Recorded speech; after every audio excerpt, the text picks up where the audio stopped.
কাজের বুয়া এত দামি পোশাক পরে আছে কেন? দাদাজান, আপনি তো খুব ভালো করেই জানেন আমি যা ইনকাম করি আমার টাকা পয়সা খাওয়ার তো কোনো যোগ্য নেই। আমি যা টাকা কামাই করি সব ওদের পিছনে খরচ করি।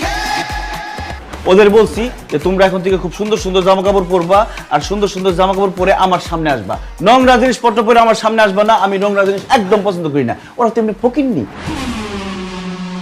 ময়লা জামা কাপড় আগে থেকে পরতো। এই যে দেখো এমন কি সুন্দর লাগে দুজনে।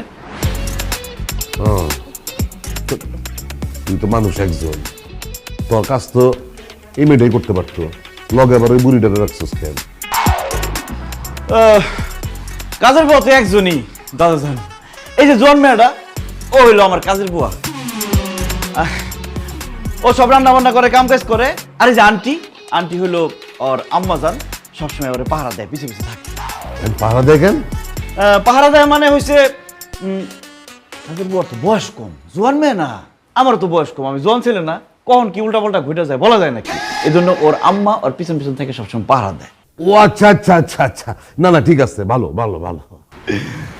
ও ভাই সাহেব, আজকে কি তো ফাঁকশা করতাম? এই তুমি কে? ও হইলো ইয়ে আমরা বাসার খামলা ফুরিও। না না না না, আমি কমলার পুরি খাই না, ওই ডাইল পুরি হইলে আমি একটু মজা করে খাই। আরে অপুরি হপুরি না ও, খামলা ফুরি মানে কাজের বুয়া। আমি বাসার খাম ফুরি, ফাঁকশা ফুরি। এই তুই না বললি এই দুইটা তোর কাজের বুয়া, এইটা আসলো কই থেকে? ওইটা কাজের বুয়া,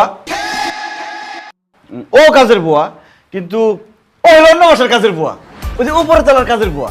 আমাদের এখানে সব বিল্ডিং তো দেখতে একরকম। ও করে কি মাঝে মধ্যে ভুল করে আমার বাসায় এসে বলে যে স্যার কি কাজ করুন কি কাজ করুন। আমরা যা, আমার কোনো কাজের বুয়া লাগবো না, আমার তো কাজের বুয়া আছে।